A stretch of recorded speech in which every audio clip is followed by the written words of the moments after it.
সংস্কার বিচার বিভিন্ন বিষয়ে কথা বলে এ পর্যন্ত এগিয়েছে, কিন্তু আমরা কি তাদের প্রতি এখনো আস্থা রাখতে পারছি? এদেশের মানুষ কি আস্থা রাখতে পারছে? না, আস্থা রাখতে পারছে না। কারণ আইন শৃঙ্খলার অবনতি, মানুষ কোনো সুশাসন পাচ্ছে না। প্রতিনিয়ত যে অবনতিগুলো দেখতে পাচ্ছে, মানুষ নিরাপত্তাহীনতায় ভুগছে।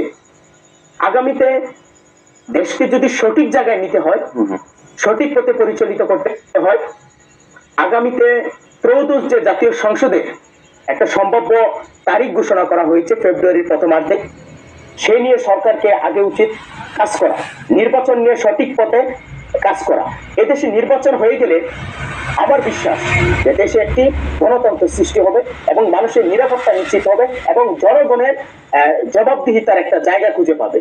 কারণ নির্বাচন ইতিমধ্যে আমরা দেখতেছি যে নির্বাচন বানচাল করার জন্য বিভিন্ন প্রক্রিয়া সৃষ্টি হয়েছে। আচ্ছা, বিভিন্ন কিছু গোষ্ঠী তারা ষড়যন্ত্র করছে।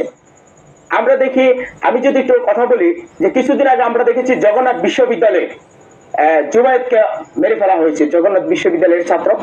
এই যে আইন শৃঙ্খলার যদি উন্নতি থাকতো, প্রতিনিয়ত কিন্তু এই কোমলমতি প্রাণ মানে হত্যার শিকার হতো না, জুবায়েদের মতো একজন মেধাবী ছাত্রের প্রাণ অকালে যেত না। এই আইন শৃঙ্খলার অবনতি হওয়ার কারণে আমরা দেখেছি যে চাঁদাবাজি বেড়ে গেছে, এগুলো দেখার কেউ নেই।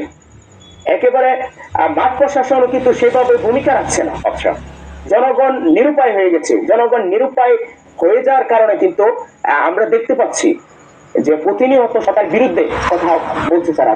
আপনি চাষ করে যান, যেখানে যান না কেন, এটা কি সরকারের বিরুদ্ধে সমালোচনা করছে। আচ্ছা, প্রথম যেই আবেগ অনুভূতি নিয়ে সরকারকে সমর্থন দিয়েছিল এই দেশের মানুষ, এখন কিন্তু তা থেকে অনেক দূরে সরে গেছে।